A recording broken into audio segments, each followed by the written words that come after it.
Meus irmãos, que a paz de Deus, mais uma vez, esteja com todos nós, comigo e com os senhores que estão aí nos assistindo através aí da internet, né, as pessoas que se encontram em casa. Bom, hoje nós vamos abordar um assunto que nós intitulamos como sendo o sentido da vida. É um tema, inclusive, também, como muitos outros, já abordado por outros companheiros, outros colaboradores da doutrina espírita. Veja bem, no Livro dos Espíritos, nas questões 115, 132, 133 e outras que se seguem, Kardec, conjuntamente com os espíritos que o inspiraram na sua atividade, trataram do objetivo da encarnação. Esse objetivo da encarnação, em síntese, fala na busca do sentido da vida. Claro, a encarnação sendo como um mecanismo, a estrutura criada pela inteligência suprema, com o objetivo de aperfeiçoar, com o objetivo de auxiliar no progresso espiritual de todos nós. E por que não dizer, do próprio planeta, na sua estrutura física, na sua estrutura, vamos dizer assim, geológica. Afinal de contas, são os espíritos que habitam o planeta que dão a sua classificação. Se é um planeta primitivo, de provas e expiações, conjuntamente, claro, com a própria estrutura do planeta, o clima, a sua vegetação, o seu relevo. Mas no nosso caso aqui específico, nós estamos falando só dos espíritos. Então, nessas questões, ele vai tratar desses assuntos. E também, ele coloca claro que o que dá o sentido à vida, que dá o verdadeiro sentido da vida para todos nós, é a busca da perfeição. No Evangelho segundo o Espiritismo tem lá o capítulo Sede Perfeitos, né, que trata um pouco desse assunto. Pois é esta busca da perfeição que vai nos dar efetivamente esse sentido. É claro, quando nós estamos falando de perfeição, nós não estamos falando aqui da perfeição absoluta, porque a perfeição absoluta só Deus. E nós não temos condições de nos igualarmos à divindade. Mas, com certeza, poderemos chegar a uma condição espiritual muito mais favorável do que nós nos encontramos. Chegarmos a uma consciência crística, vamos colocar dessa forma, que é algo que, vamos dizer assim, se aproxima um pouco mais da divindade. Embora que nós não temos assim a dimensão exata disso. Nós estamos usando esses argumentos, em decorrência das leituras que nós realizamos e usando o bom senso, o raciocínio, a lógica, porque a doutrina espírita prega uma fé, mas uma fé raciocinada. Então nós temos que usar a nossa capacidade de refletir, de raciocinar, para poder compreender, para poder entender a funcionalidade da vida e tentar nos enquadrarmos da melhor forma possível nesse processo. Então, a encarnação, como eu falava, tem justamente essa finalidade, não é? Aprimoramento, o polimento do espírito. Esse polimento, esse aprimoramento, passam por duas vertentes, a vertente de ordem intelectual e a vertente de ordem moral. São esses dois vetores, são esses dois caminhos que temos que procurar buscar. E a partir daí é que vai se dando, é a partir desse momento que vai acontecendo a nossa aproximação dessa perfeição. Não a perfeição absoluta, como eu disse, mas uma perfeição no sentido de vencermos todas essas etapas de primitivismo, de provas de expiação, até vencer a regeneração e chegarmos a uma condição de espíritos efetivamente superiores, espíritos celestes, vamos colocar assim, dessa maneira. Contudo, existem aspectos que precisam ser observados para que isso possa acontecer.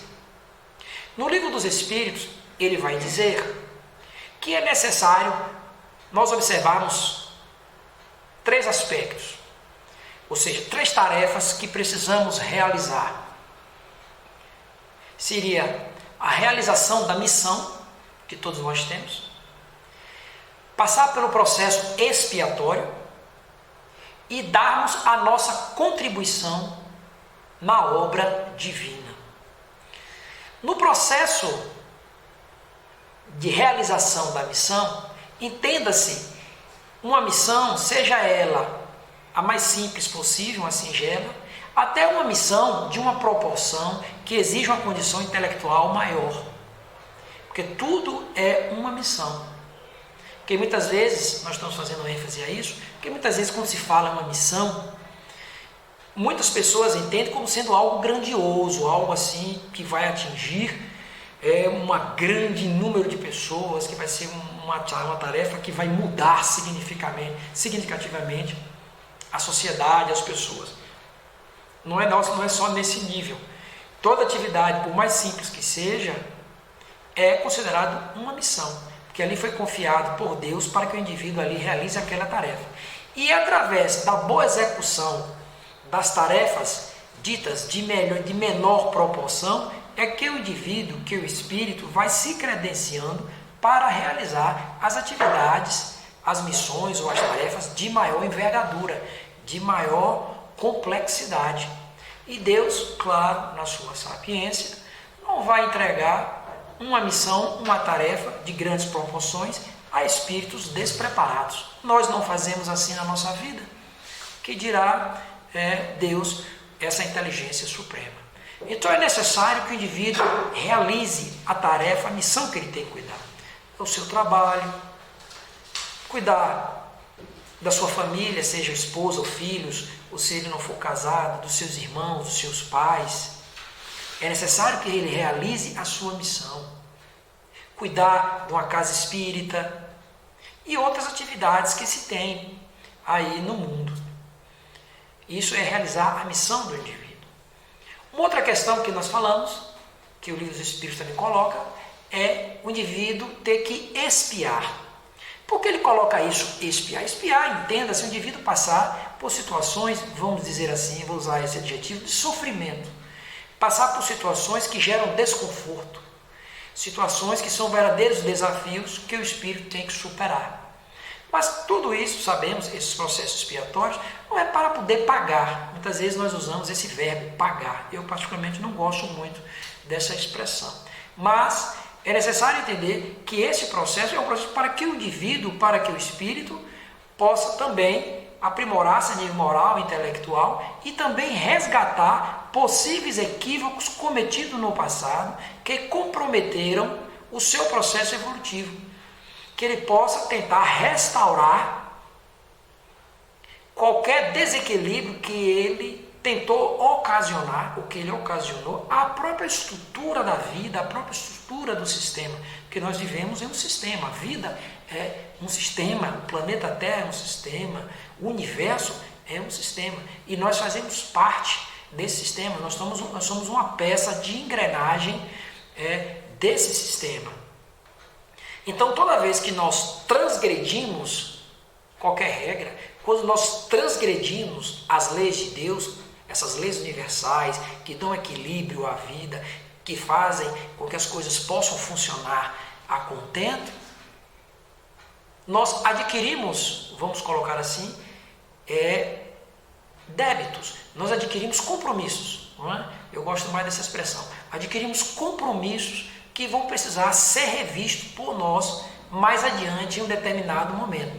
Pode ser nessa existência, pode ser no próprio mundo espiritual, quando desencarnarmos, como também pode ser quando nós reencarnarmos. E pode ser também que tenhamos que passar por um processo desse expiatório, que vai iniciar-se nessa existência, vai continuar no mundo espiritual e vai perdurar ainda durante um tempo em futuras existências, a depender do nível de comprometimento. Então daí dá para você entender um pouco a complexidade que é o indivíduo viver, é o indivíduo buscar o verdadeiro sentido da vida. Até porque sabemos muito bem que o mundo físico, o mundo material e o mundo espiritual estão entrelaçados. Um age e reage sobre o outro. Nós, na condição de espíritos imortais, nós que estamos no momento, espíritos, na condição de espíritos encarnados, temos esse poder de interferir também no mundo espiritual e recebemos também essa interferência do mundo espiritual. Porque a vida, na verdade, é um contínuo. A vida é um contínuo. Então, a encarnação, como eu falei logo no início, daquelas questões 115, 132, 132 dos Espíritos, aborda algo similar. E uma coisa importante a se colocar é que nessas mesmas questões ele vai dizer lá, né? Ele vai falar que, em princípio, todos nós fomos criados, né? Ele coloca nesses termos, simples e ignorantes. Na sua simplicidade, na sua constituição. A ignorância no sentido de falta de conhecimento. E a partir desse momento, nós começamos aí a adquirir todo esse conhecimento, aprimorarmos para podermos alcançar essa perfeição que nós já mencionamos. Um outro aspecto, que é o terceiro aspecto que eu falei, é nós darmos a nossa contribuição para a realização da obra divina. É assim que o Livro dos Espíritos fala. E essa contribuição passa a partir do momento que você sai um pouco daquelas suas tarefas diárias e rotineiras, na sua vida profissional, sua vida familiar, e vai se dedicar a tarefas de uma outra significação, tarefas de cunho filantrópico, atividades em que você tem como objetivo efetivamente auxiliar aqueles espíritos que se encontram em situação desfavorável. É quando você realiza tarefas, por exemplo, de arrecadação de alimentos, os chamados donativos para a confecção de cestas básicas para a distribuição. Quando você se compromete a fazer visitas, certo? Com uma certa frequência, àquelas pessoas que se encontram enfermas, estejam nos hospitais, estejam em suas casas.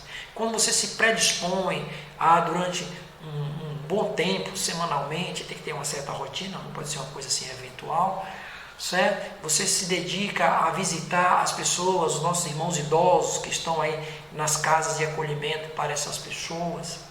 Quando você se predispõe a dedicar-se a atividades da casa espírita, quando você também se dedica de forma de coração aberto, até em outras atividades, na sua própria igreja, se você lá frequenta, se você é efetivamente um frequentador, uma pessoa que absorve os ensinamentos que essa sua religião lhe passa. Enfim, quando você vai realizar atividades com esse objetivo, você está dando a sua contribuição efetiva na obra divina. Porque a obra divina, na verdade, ela tem como finalidade justamente fazer com que as coisas efetivamente caminhem de tal forma para que possamos sair dessa condição, todos nós, e chegarmos a uma condição bem melhor de ordem moral. Chegar a essa consciência crística que eu mencionei há uns minutinhos atrás. Então é necessário observar a realização dessas três tarefas, de observarmos esses três aspectos. E claro, nesse processo de realização dessas três tarefas, existe uma série de coisas que precisam ser também observadas.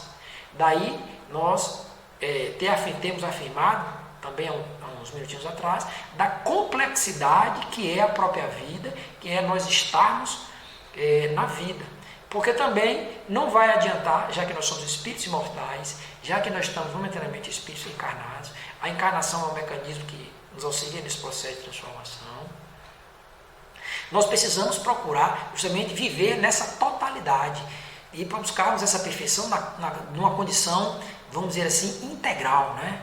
O desenvolvimento material, porque também faz parte da vida, nós estamos falando com vocês aqui através da tecnologia, isso é um recurso material, veja só o valor, a importância que se tem desses valores, a gente não pode desprezar isso de hipótese nenhuma, como também tem os valores de ordem espiritual, tem os valores morais principalmente, que são esses que vão definir, que vão classificar a condição do espírito, que vão classificar a condição do próprio planeta. Pois bem, então nessa trajetória, que não é uma trajetória assim um tanto quanto fácil, nós temos que reconhecer isso, mas possível de ser realizada, como nós já estamos realizando e vamos continuar, e a vida nos ajuda.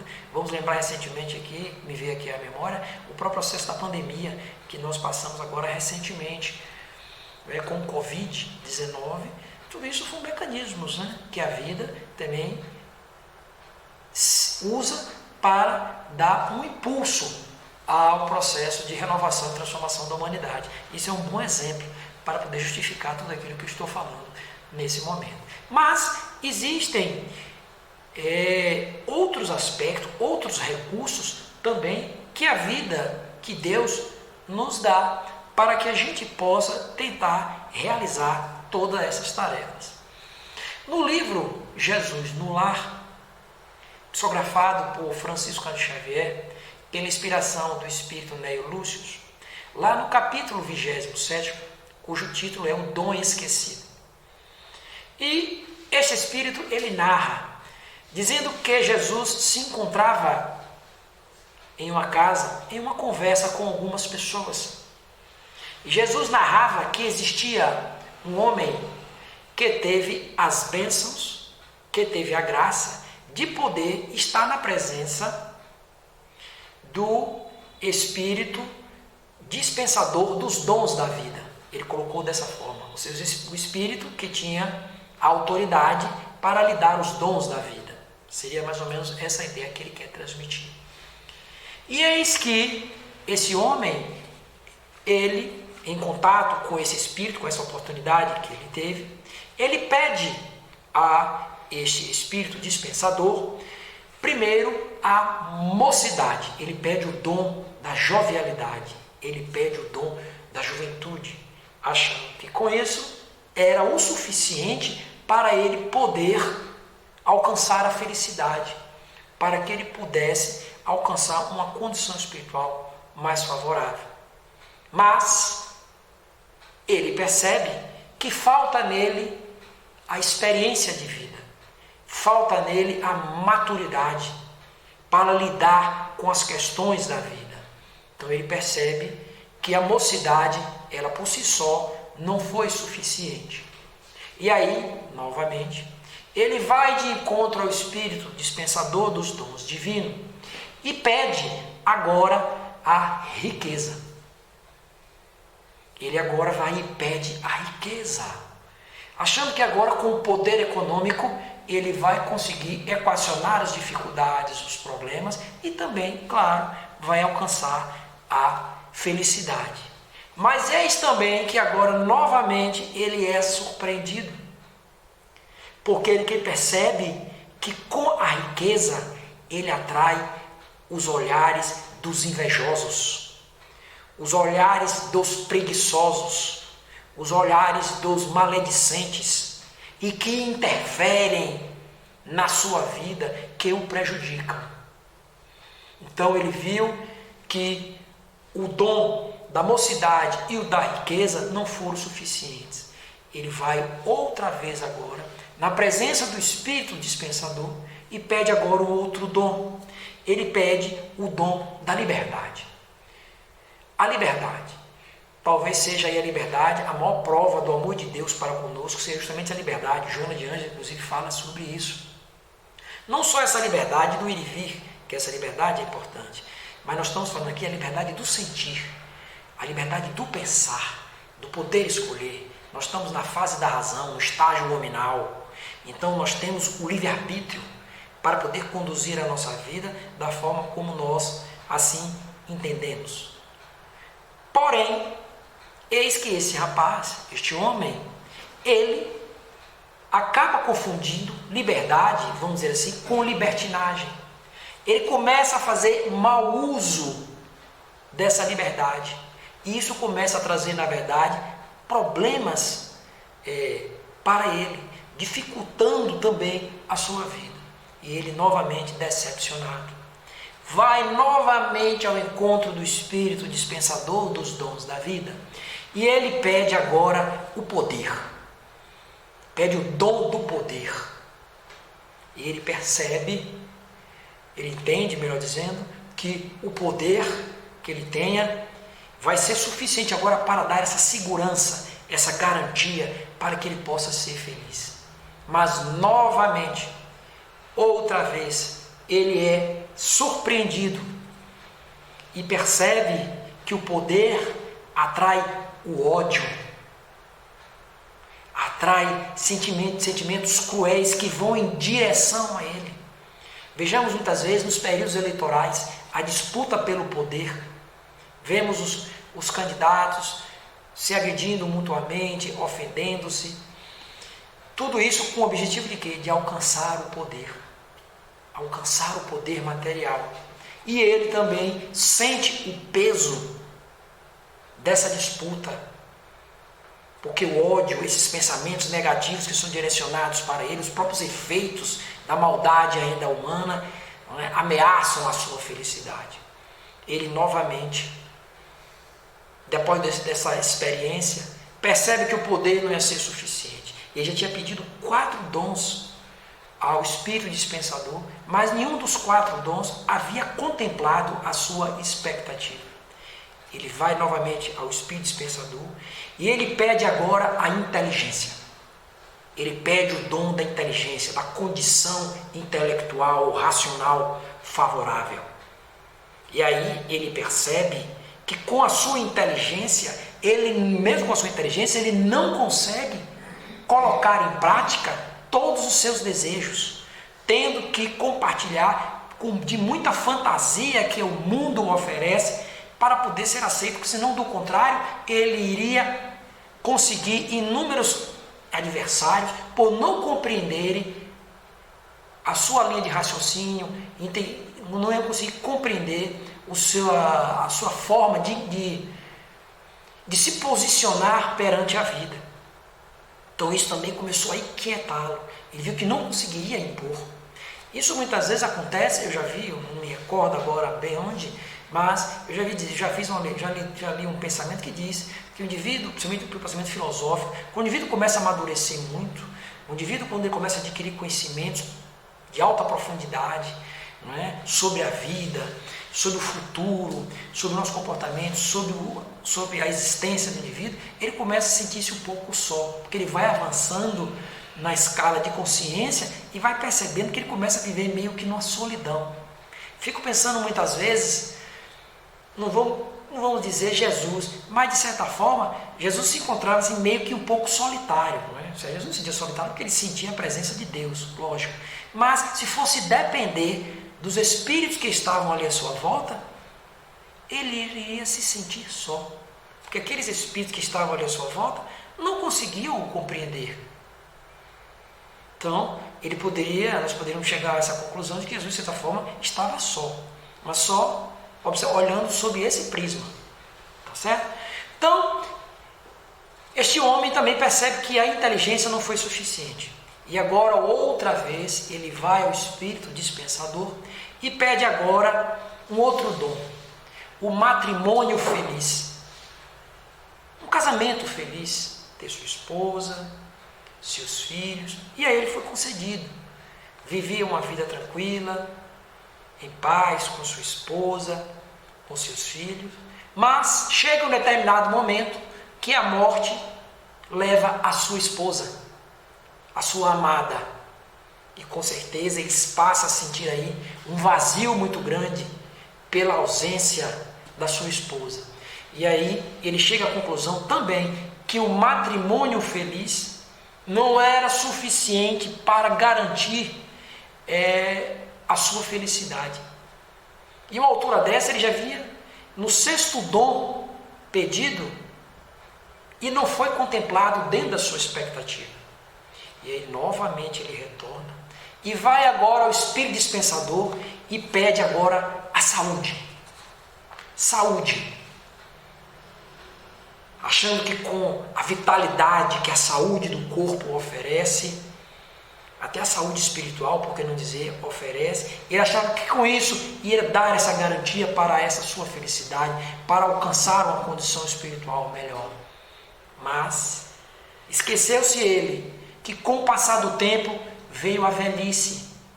As rugas começaram a tomar conta da sua fisionomia, o corpo começando a ficar quebrantado em decorrência do peso da idade física. E aí ele percebe também que a sua felicidade ficou completa ou ele não alcançou. E depois de ter pedido 7 dons, da vida para o espírito dispensador, ele desiste. Ele não mais vai ao encontro do espírito dispensador. E agora a coisa se inverte. O espírito dispensador agora que vem até a casa do homem e chega para ele e pergunta se ele não quer um outro dom. E ele diz para o espírito dispensador, que se considera um indivíduo falido de ordem moral, sem forças para continuar, porque ele pediu 7 dons e não conseguiu alcançar o seu objetivo. Um objetivo que ele achava, mesmo que ele não soubesse, mas ele queria dar um sentido à vida dele. Aí o espírito dispensador chega para ele e diz: meu irmão, você esqueceu de pedir o principal dom da vida. O principal dom você não pediu. Qual seria esse dom? O dom da coragem, da força de lutar, porque essa coragem que nos enche de esperança, nos dá bom ânimo para que nós possamos continuar vivendo, vencendo todas as dificuldades que a vida nos apresenta. A falta de saúde, a velhice, a falta do recurso financeiro, a falta da liberdade, a falta da mocidade, a falta do matrimônio familiar, tudo isso que os outros dons anteriormente que esse homem havia pedido. Porque faltou justamente isso a ele. Essa coragem, essa força de continuar. Na concepção dele, ser feliz era não ter problemas de hipótese nenhuma. E não é isso. Jesus é um espírito feliz. No entanto, Jesus teve problemas aqui. Tanto é que culminou ali no Gólgota. Foi crucificado, né, como bem sabemos. E Jesus passou por um martírio muito difícil. Mas Jesus era um espírito feliz. Então, no seu entendimento dentro desse homem, ele percebeu isso. Ou seja, achava que era viver a vida sem ter nenhum tipo de dificuldade. Todos esses dons são importantes. Todos esses dons são necessários. Todos esses dons são imprescindíveis para o processo de evolução da alma. São imprescindíveis para alcançarmos a perfeição. São imprescindíveis para dar o verdadeiro sentido na vida, que é alcançar essa perfeição. Mas quando bem utilizados, quando bem compreendidos, quando bem efetivamente sentidos. E faltou isso nesse homem. Ele colocava condicionantes, muitas vezes, de ordem material para poder garantir essa felicidade, quando na verdade isso não aconteceu. E ao final ele se considerava um homem falido, um homem que não haveria condições.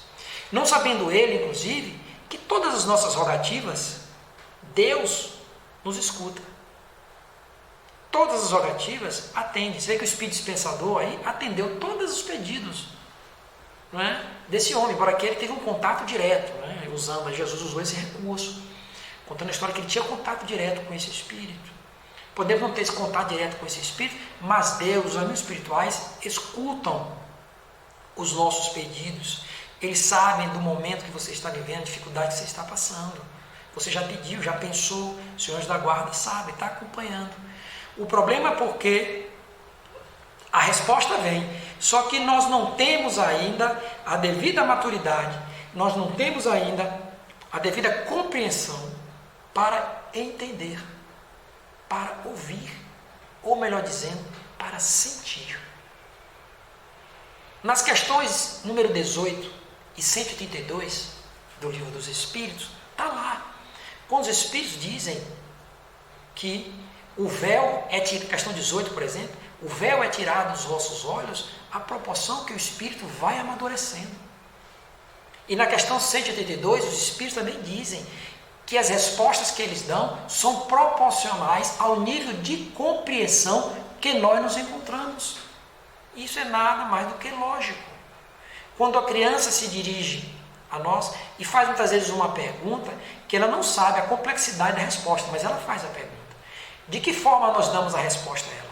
Nós buscamos um recurso linguístico, nós buscamos uma linguagem que possa ser acessível à mente infantil, para que aquela criança possa ter pelo menos uma ideia, não fique sem resposta o seu questionamento.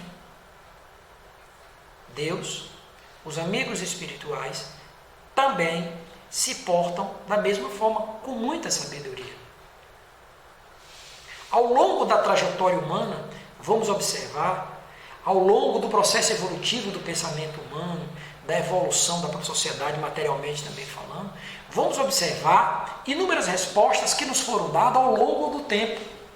Muitas coisas, muitas afirmações que eram ditas como verdadeiras e irretocáveis, com o passar do tempo caíram por terra. Vieram outras ideias, outras revelações, produzido pelas próprias reflexões humanas e, é claro, inspirado pela inteligência suprema, mostrando que hoje o que você sabe, daqui a mais algum tempo pode perder o sentido, porque houve uma ampliação dessa consciência nossa, que vai nos auxiliar à busca dessa perfeição, que vai desembocar no verdadeiro sentido da vida. E a partir daí o indivíduo viver de forma intensa, para o qual ele foi efetivamente criado. Então o espírito, ele vai passando por esse processo de compreensão. A própria doutrina espírita, os espíritos falam que não é uma obra acabada, é uma obra inacabada. Kardec diz que naquele ponto em que a ciência provar por A mais B que ali há um equívoco, ele diz que deixemos esse ponto da doutrina espírita e acompanhemos a ciência. Kardec já sabia, já alertava. Porque ele sabia que o conhecimento ele vai sendo ampliado, ele vai sendo aprofundado à proporção que o processo evolutivo vai acontecendo com o passar do tempo. O tempo vai passando e a nossa compreensão vai alterando-se. E nós começamos a perceber de uma outra maneira. Esse homem da história, que nós narramos do livro Jesus no Lar, ele passou por essas experiências onde ele tinha esses dons. Isso foram, como eu bem falei, experiências para ele. Ele adquiriu o conhecimento. Não contemplou o que, na forma como ele esperava, o resultado da aplicação desses dons. Mas houve experiência. Ele, com certeza, depois de ter passado por essas situações, ele adquiriu sabedoria, ele adquiriu conhecimento. E foi arrematado ali, no finalzinho, quando o Espírito Dispensador, que faltou ele, pediu justamente a coragem, a força para continuar vivendo. Então nós temos também que pedir sempre a Deus. Por isso que quando nós oramos, nós temos que agradecer, isso é importante, certo? Importante no sentido de, sendo um gesto da nossa parte, em reconhecimento a Deus por tudo que Ele nos oferece. Não que Deus esteja cobrando nenhum reconhecimento da nossa parte, mas sendo uma atitude espontânea nossa em relação à divindade. Então, o indivíduo, quando ele está orando, ele pede, ele agradece e tem que pedir forças para superar e enfrentar as dificuldades. Isso é importante, porque as dificuldades elas vão continuar aparecendo. Eu entendo perfeitamente que não está dizendo dificuldade. Dificuldade existe em mais diversos graus, as mais diversas formas. No livro Ação e Reação, Chico Xavier, através da inspiração do Espírito André Luiz, ele fala, não me escapa agora qual foi o capítulo, mas eu lembro bem a frase, quando ele diz que a vida tem dores para todas as nossas necessidades. Então, inclusive, ele coloca como a dor, a dificuldade, esses embaraços que nós enfrentamos, sendo uma necessidade para que o espírito possa sair daquele estágio letárgico que ele se encontra, daquela posição doentia que ele se encontra. E quando ele se movimenta e vence essas dificuldades, é conquista para a alma, é força para a alma. E ele vai saindo dessa fase que nós já estamos findando, segundo relatos da própria espiritualidade, da literatura espírita, quando ele diz que nós estamos numa fase de transição, saindo de uma fase de provas e expiações para uma fase de regeneração. Então, vai haver aí já um avanço na escalada evolutiva dos mundos do qual nós estamos inseridos. E tudo isso é por quê? Porque há uma mudança de postura, de mentalidade, uma postura de posicionamento daqueles espíritos que estão no planeta Terra. E aqueles que porventura ainda persistirem, insistirem em um comportamento equivocado, esses serão convidados para irem para outras paragens, irem para outros orbes, para poder ali darem continuidade à sua caminhada. Então nós que estamos aqui, que já passamos por inúmeras experiências, essa mais recente que enfrentamos agora, uma pandemia, que inúmeras pessoas desencarnaram, outras pessoas ficaram ainda sequeladas. Tudo isso são mecanismos que a vida vai usando e que nós temos que aproveitar uma situação dessa natureza para poder extrair o que de melhor ela está oferecendo. Para que nós façamos uma reflexão no processo de introspecção, no primeiro momento, para poder refletir e rever a nossa conduta, e a nossa maneira de ser, para aí alcançarmos efetivamente o real sentido da vida. Uma questão que eu quero abordar, que é importante, nós estamos falando do sentido da vida, um dos grandes entraves, um dos grandes embaraços para percebermos isso está no materialismo. O materialismo que a humanidade busca, onde nós queremos andar na moda, queremos participar de todos os ambientes que estão na moda, queremos estar usufruindo de tudo que o momento oferece, que o mundo convidativo, esse mundo consumista que está aí fora oferece, certo? Que é injetado na sociedade através aí dos meios de comunicação, dos mais variados. Nós queremos acompanhar, entramos nesse processo translocado e acabamos nos comprometendo. E essas questões, esses valores não preenchem a nossa vida. Há um verdadeiro vazio existencial. E queremos preencher esse vazio existencial com coisas, achando que essas coisas vão apagar, vai fazer com que esse vazio possa desaparecer, o que é um equívoco. As questões de ordem material, como eu falei, têm uma razão, são importantes, mas precisamos saber usar, precisamos saber conduzir, porque a vida material, os recursos, os dons da vida, como nós narramos naquela história, tem uma finalidade de auxiliarmos o nosso progresso, para que possamos dar um real sentido à nossa vida, alcançarmos essa perfeição, não perfeição absoluta, como eu falei, mas uma condição espiritual muito bem melhor. E não nós sermos escravos desses valores, desse materialismo, é o que ocorre na humanidade. Resultado desse comportamento, dessa conduta, pessoas adoecendo, doenças físicas propriamente ditas, doenças na verdade psicossomatizadas, que são produzidas na verdade pela mente doente. Estamos presenciando hoje não a pandemia do Covid, mas agora uma pandemia de ordem psicológica. Estamos vendo a sociedade cada vez mais sendo vitimada por processos de depressão. A depressão hoje, é difícil você não conhecer alguém, você que está me vendo aí, é difícil você não conhecer alguém que esteja enfrentando uma depressão ou esteja sob efeito de algum medicamento. A pessoa pode estar até relativamente bem, mas está sob efeito de medicamentos. Você pode ir nas farmácias da sua cidade, você vai observar que o consumo de ansiolíticos, psicotrópicos, aumentou significativamente, porque as pessoas estão doentes.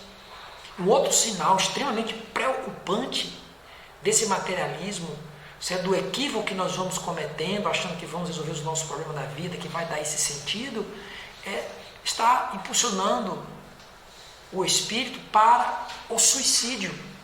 Os índices hoje de suicídio são alarmantes. Dados oficiais da Organização Mundial de Saúde, há uns 4, 5 anos atrás, isso há 3, 4, 5 anos atrás, se não falha agora, 5 anos atrás mais ou menos, ele afirma que a cada 50 segundos, uma pessoa no planeta Terra tenta um suicídio, está suicidando-se. Imagine quantas no mundo, um planeta com 7 bilhões, vamos colocar nesse número, 7 bilhões de almas encarnadas. É um número alarmante. E a tendência é agravar. O próprio companheiro Divaldo Franco, já há alguns anos atrás, em uma das palestras que eu assisti, ele afirmara isso, que uma das dificuldades que nós vamos enfrentar agora, que está bem próximo, ele falou por volta de 2024, 2025, vai ser o alto índice de suicídio. Embora que nós já estamos vivendo esse alto índice de suicídio. Acredito eu que a situação vai agravar cada vez mais. Talvez 2024, 25, 26, a gente não pode precisar assim, já seja o ápice, talvez seja o ápice. Mas se não for o ápice, ainda assim já é algo alarmante, extremamente preocupante. As pessoas estão optando em se autodestruir, achando que com isso estão resolvendo os seus problemas. E nós sabemos muito bem, o Treino Espírita é clara, fala sobre a imortalidade da alma, da pré-existência da alma. Outras doutrinas filosóficas espiritualistas, que não é a doutrina espírita, que também coadunam, que também compactuam com esse ensinamento da pré-existência da alma, da imortalidade da alma, que a vida continua, que nós mantemos a nossa individualidade quando desencarnamos, que você leva tudo aquilo que você conquistou, de ordem moral, de ordem emocional, psicológica, você leva contigo. Então essa vida que você leva, Chico Xavier fala isso, né? Essa vida que você leva nesses seus hábitos, quando você desencarnar, essa vida vai continuar. Talvez algumas coisas vão modificar, porque são coisas eminentemente materialistas, mas os seus hábitos, os bons e os maus hábitos, você vai levar. Ou seja, a sua vida ela vai continuar. Daí a necessidade de nós construirmos bons hábitos. Como é difícil mudar um hábito? Como é difícil. Muitas vezes você vai ao médico, ele prescreve um medicamento e a dieta. Olha a dificuldade da dieta. As pessoas hoje estão vivendo uma sociedade obesa. Obesidade infantil crescendo. Os índices de colesterol estão alarmantes em crianças, adolescentes, jovens, meia-idade e terceira idade. Diabetes, essas doenças, tudo vinculadas ao quê? A uma má alimentação, a uma vida muitas vezes também sedentária e outros maus hábitos que nós vamos adquirindo no transcurso da vida. Tudo isso pela nossa falta de força. Lembra que o Espírito Dispensador disse àquele homem: falta força e coragem para vencer o desafio. Falta-nos força, determinação, disciplina para seguir pura e simplesmente uma dieta. Uma dieta que o médico prescreve. Olha, você não pode se alimentar com esses alimentos. Nós temos sérias dificuldades. Porque a gula é muito grande. Nós pensamos muito com o estômago. Né? O indivíduo come com os olhos. Quer dizer, nós vamos deformando, nós vamos desconfigurando coisas na nossa vida que têm um outro sentido. Consequentemente, trazendo problemas, dificuldades para todos nós. Então, irmãos, o verdadeiro sentido da vida está justamente em você buscar essa perfeição. E essa perfeição passa pela renovação do espírito. Renovação moral. O Espírito de verdade já dissera: Espírita, amai-vos, eis o primeiro ensinamento. Instruí-vos, eis o segundo ensinamento. Então, precisamos vivenciar isso. Se você não é espírita, mas tem uma visão espiritualista, tem também um compromisso muito grande, sabe que a vida continua, você também tem que ter uma linha de conduta diferente.